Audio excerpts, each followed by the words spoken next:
Next up, we have Jonathan Chang, and he is from Georgia Tech as well.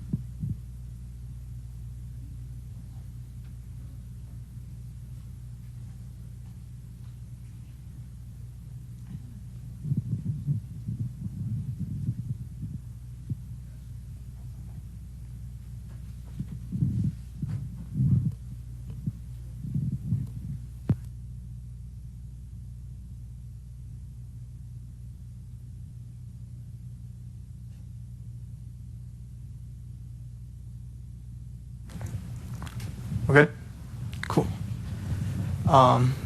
As Leslie previously stated, my name is Jonathan Chang. I study chemical engineering at the University of Maryland College Park.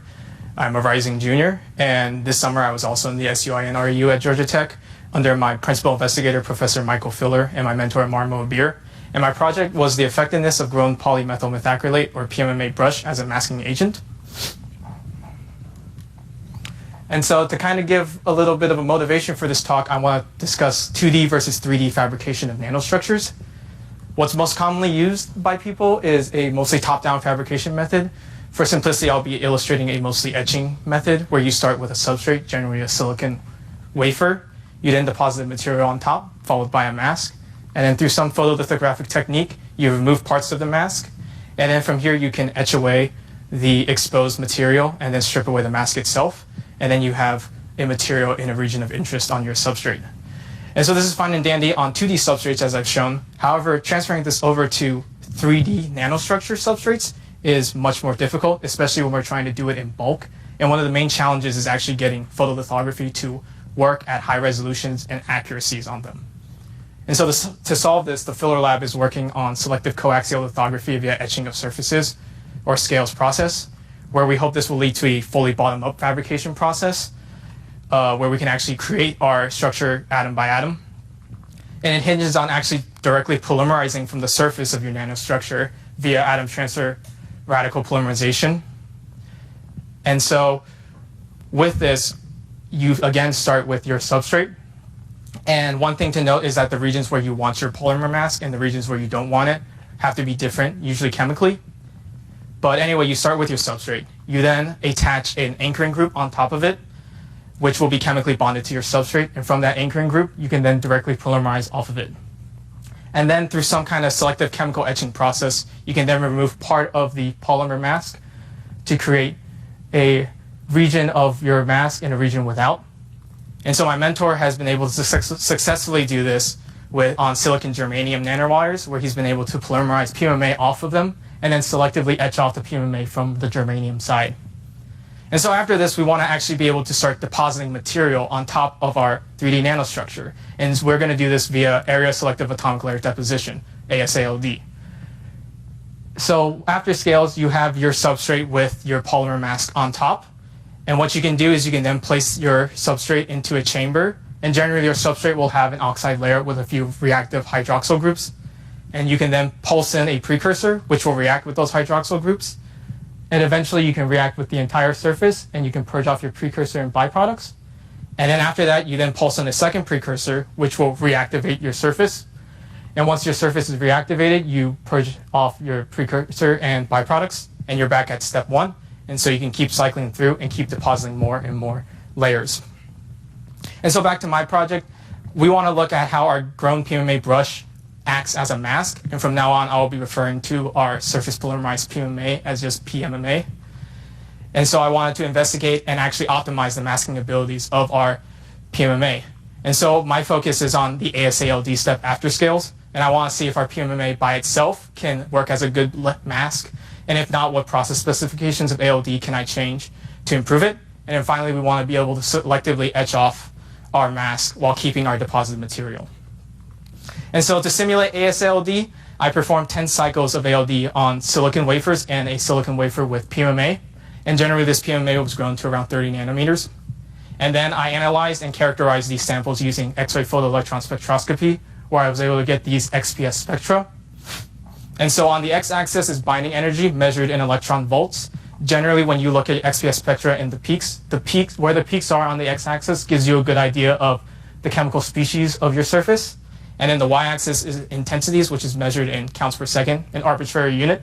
And generally, if you look at the amplitude and area of those peaks, you can get a good idea of the amount of that chemical species. And so one thing to note is on the very left, on our bare silicon, if you look at the carbon scans, we have mostly adventitious carbon, which is just carbon from the atmosphere. And then when you move on to the alumina scan, because we did alumina ALD first, you can see that we don't have alumina. And then following ALD, we have a giant alumina peak. And then if you look at our PMMA sample, you can see on the carbon scan that we have these two giant peaks and a hump, which is indicative of PMMA. And then you can see on the alumina scan that we actually, our first problem, which is that after ALD, you can see there's an alumina peak in our PMMA. And so this was one of the main challenges we had to deal with this summer. It was the fact that precursors such as trimethyl aluminum, which is what we use for alumina ALD, can actually get into our PMMA. And this is bad because if the precursor can diffuse into the PMMA, we end up with this mess where we just have alumina in our PMMA and alumina on top of our substrate, which is not good because that means our process isn't area selective and it's area selective ALD. And so to try to fix this, we decided to play around with the ALD process variables, in this case, temperature and purge times. And how I made these graphs was I did ALD at the specified temperature or purge time, and then I took the XPS spectra, and then I integrated those peaks or took the area of them, and then plotted them against the temperature or purge time. And as you can see, temperature and purge times do have an effect on how much alumina ends up in our PMMA. However, the fact remains there's still alumina in our PMMA, which we don't want any alumina in our PMMA. And so from here, we actually decided we will move away from alumina ALD and actually try other ALD processes. Because in literature, we found that there are other ALD processes, such as hafnium oxide, platinum, and titanium oxide ALD, which are more selective on spin-coated PMMA, which is what's used by most industries. And we believe this is the case because if you look on the very left, trimethyl aluminum, our precursor for alumina ALD, is not that sterically hindered. It's very small, while especially compared to tetrakis dimethyl amido titanium, the precursor used for titanium oxide ALD, which is very bulky, very sterically hindered, and we think that makes it more difficult for it to actually get into our PMMA and diffuse and react through it. And so that's exactly what we found. When we did titanium oxide ALD, you can see on our bare silicon, we were able to deposit titanium oxide as indicated by the two peaks shown. And then if you look at our PMMA with our titanium scans, you can see it's just noise, it's just a line, which means there's no significant titanium at all in our PMMA. So from there, we decided we would actually move to selectively etching off our PMMA, because when we're done with fabricating our nanostructure, we want to be able to remove the polymer and keep whatever we deposit on top. And so we theorized we could do this with a wet chemical etching method, such as piranha solution, or a dry etching method with oxygen plasma. And what we found was that the best method was actually oxygen plasma. The most important scans here are on the very left, on the bare silicon. You can see we have no titanium. Then after ALD, we have titanium oxide. And then after our etching process, we still have our two titanium oxide peaks. They've been slightly reduced, but it's still there, which means the titanium is mostly intact. And then on the very right, on the opposite end, you can see on the carbon scans, we have our PMMA peaks. And then after etching, it basically becomes adventitious carbon, which means we got rid of most of the PMMA.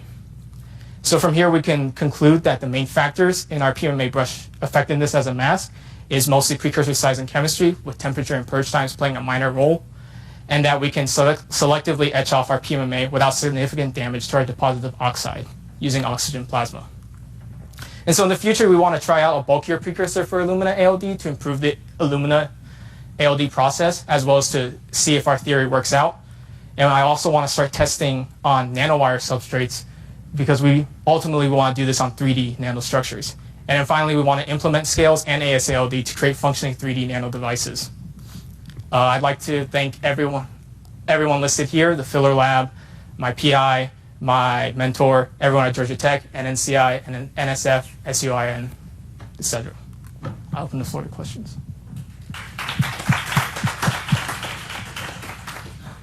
Questions?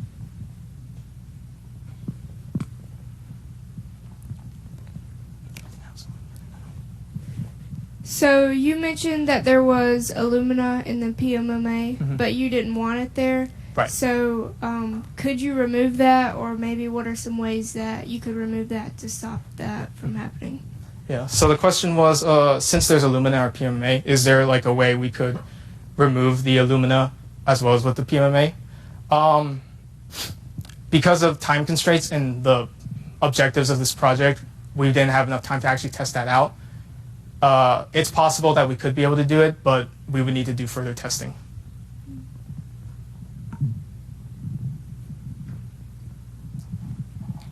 So how did you decide on the right amount of material to deposit on your layer with the amount of cycles of ALD? Mm-hmm. That's a good question. So the question was, how did we decide on the amount of material we want deposited on an ALD?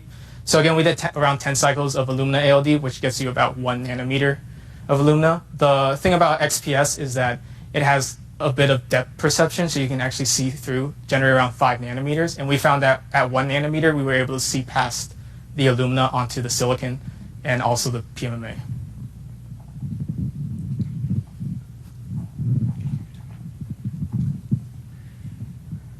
My question is about the polymer brushes themselves. So how do you grow them? So I've been instructed by my PI to not answer. The only thing I can say is that we use atom transfer radical polymerization to grow it. I will talk to your PI. Okay. Yes. Sorry, the question was, how did we grow the PMMA itself? Anyone else? All right, thank you.